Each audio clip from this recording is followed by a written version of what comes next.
अमेरिकी सदर का नेतन्याहू का लबनान के खिलाफ मुकम्मल जंग से गुरेज का मशवरा।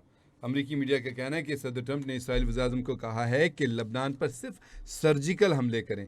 अमेरिकी मीडिया का कहना है कि जंग को मुकम्मल तौर पर दोबारा शुरू करने से गुरेज किया जाए। सदर ट्रंप का कहना है कि वाशिंगटन नहीं चाहता कि लबनान में जारी कशीदगी मुकम्मल जंग में तब्दील हो। अमेरिकी मीडिया ने रिपोर्ट किया है कि रूसी सदर पुतिन और अमेरिकी सदर ट्रंप के दरमियान अहम टेलीफोनिक राब्ता भी हुआ है। ईरान के जौहरी प्रोग्राम और यूक्रेन की जंग समेत कई आलमी तनाज़ात पर तफसीली बातचीत हुई है। पुतिन ने ईरान की जो अहमियत के हामिल दिन पर इंसानी बुनियादों पर अमन की राह हमवार करना है, और रूसी मीडिया का कहना है कि दोनों रहनुमाओं ने बाहमी ताल्लुकात की बेहतरी और तेल की कीमतों में इस्तेहकाम के लिए मिलकर काम करने पर इत्तफाक किया। दो चीज़ें एक साथ सामने आई हैं जो अमेरिकी मीडिया ने और रूसी मीडिया ने बताया है।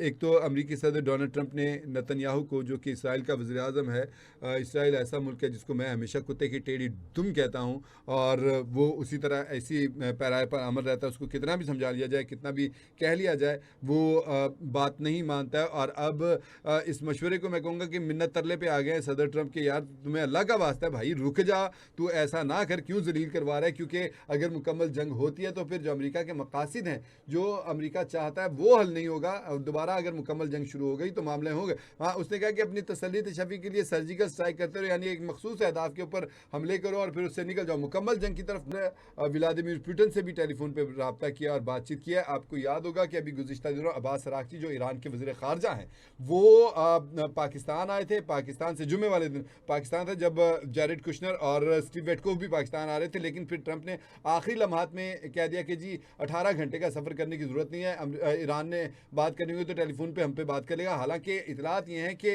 ईरान ने मना कर दिया कि जैरेड कुशनर और स्टीव विटकोफ से बातचीत नहीं करेंगे। एक और इतला के मुताबिक कहा गया कि ये दोनों चूँकि यहूदी हैं, इससे यहूदियों के साथ तो बात ही नहीं करेंगे। ईरानी वफ़द ने बैठने से इनकार कर दिया था यहूदियों के साथ, तो ये एक इतला है। कंफर्मेशन तो खैर हुकूमतों को ही पता होगी, लेकिन बहरकैफ ईरान की तरफ से इनकार के बाद जब सदर ट्रंप को पता चला तो उन्होंने कहा कि जेडी वैंस को अभी नहीं भिजवा रहे, और अभी उन्होंने कहा कि फ़िलहाल हम नहीं भिजवा रहा हूँ इस वफ़द को, क्योंकि ये तो हम जानते हैं कि अमेरिकी सदर डोनाल्ड ट्रंप की हमेशा कोशिश रहती है कि उनका पाँव ऊपर हो। वो अपना मौक़िफ़ ऊपर ही रखना चाहते हैं, भले से उधर से इनको मार भी पड़े तो ये कहते हैं मार नहीं पड़ी है, हमने बर्दाश्त का मुजाहरा किया, हमने अच्छाई दिखाई है। तो इस तरह की सूरत हाल है। तो ऐसे में उन्होंने अब यहाँ से फिर अब्बास अराग़ची जो है मस्कत गए थे, और वहाँ से फिर वापस पाकिस्तान आए, और फिर यहाँ से मॉस्को गए थे, और मॉस्को में जो रूसी सदर हैं व्लादिमीर पुतिन, उनसे भी मुलाकात हुई, और रूस ने उनको यकीन दहानी कराई थी कि हम हर मुमकिन आपका साथ देंगे, ताउन करेंगे। तो इस सूरत हाल में अब सदर ट्रंप ने बेहतर मुनासिब समझा है कि रूसी सदर के साथ बात की जाए, मौजूदा सूरत हाल के ऊपर बात की जाए, और उनको अपने डप्पे लाने की कोशिश की है। ताहम ईरान के हवाले से जो उनकी बातचीतें हुई हैं, ये रूसी मीडिया ने रिपोर्ट किया कि दोनों रहनुमाओं में, यानी सदर ट्रंप में